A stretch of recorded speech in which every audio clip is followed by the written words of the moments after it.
The Upside Down has never felt more suffocating, more intimately terrifying, than in the opening salvo of Stranger Things' final season, where Volume 1's 4 episodes hurtle Hawkins' heroes toward an apocalypse laced with personal demons and cosmic horrors. Picking up over a year after Season 4's cataclysmic close, Vecna vanished, the town scarred under military quarantine, gates to the alternate dimension sealed like wounds.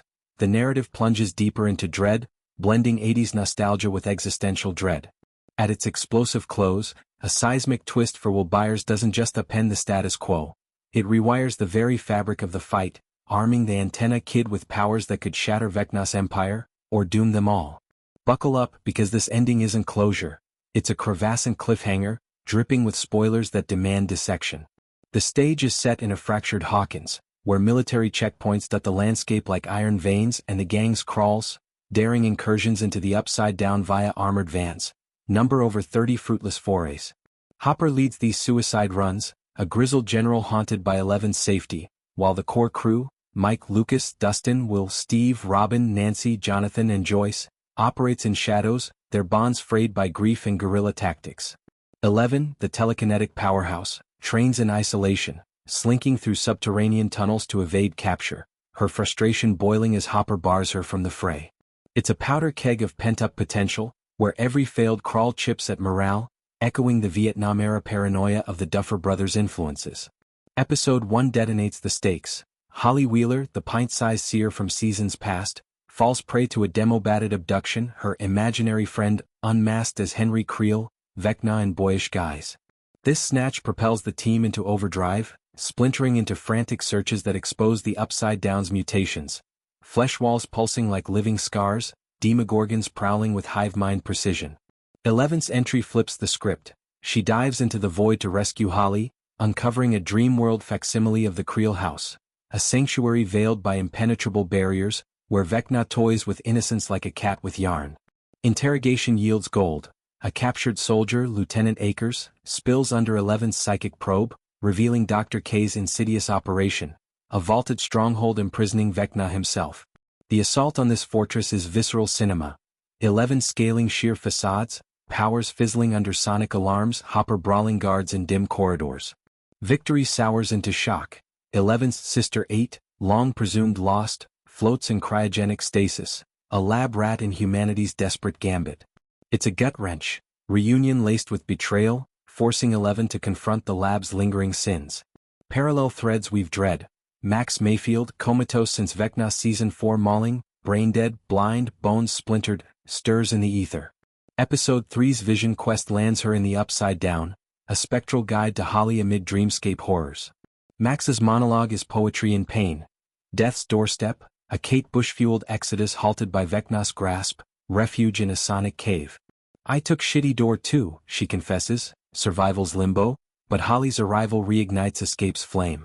Their pact, fraught with sacrifice, humanizes the Hell's Cape, Max's wit a flickering light against encroaching dark. Episode 4 escalates to pandemonium.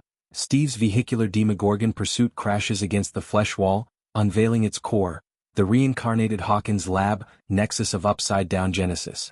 The military's child harvesting op emerges. Middle schoolers, Vecna visions plaguing them as Mr. What's-It, funneled into experiments.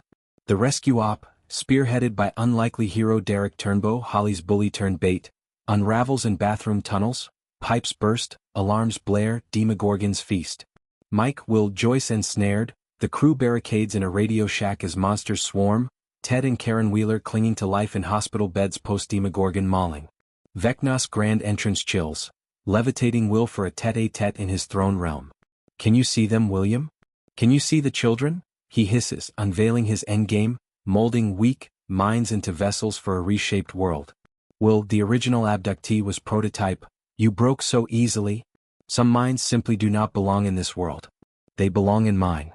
Release comes not as mercy but manipulation.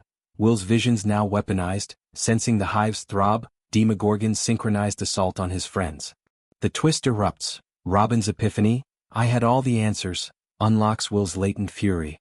Childhood reels flash, bike rides, D&D campaigns, 11's hand in his, as he seizes control. Demogorgons halt mid-lunge, telekinetically shredded by Will's unleashed might. Nosebleed blooming, he stands amid carnage, the boy who sensed shadows now commanding storms. Its mythic inversion, Vecna's first becomes Avenger, the Hive's antenna turned broadcaster of doom. This pivot cascades implications. Will's powers, dormant in Season 1's possession, reframe his arc. Not victim but fulcrum. The Duffers confirm flashbacks to his upside-down baptism, Vecna's tendrils imprinting potential. Strategically it's game-changer. Will as Vecna locator, Demogorgon puppeteer, yet perilously symbiotic. Will the connection corrupt, turning savior to siren? 11's role evolves. Mentor now or rival? Max's limbo ties in, her Bushian limbo a blueprint for Will's mastery? Thematic veins pulse. Trauma's alchemy from Max's choices, suicide, surrender, strive, to Will's reverse psych. Hawkins' schism mirrors internal rifts. 11's isolation, Hopper's overprotectiveness, Lucas' Max vigil. Pop culture nods abound. Wrinkle in Time echoes in Holly's tesseracts. Radio Shack a synthwave shrine. Visually it's Duffer opulence. Upside Down's crimson gloam, Lab's sterile gleam, Demogorgon's petal maws unfurling in gore slow-mo.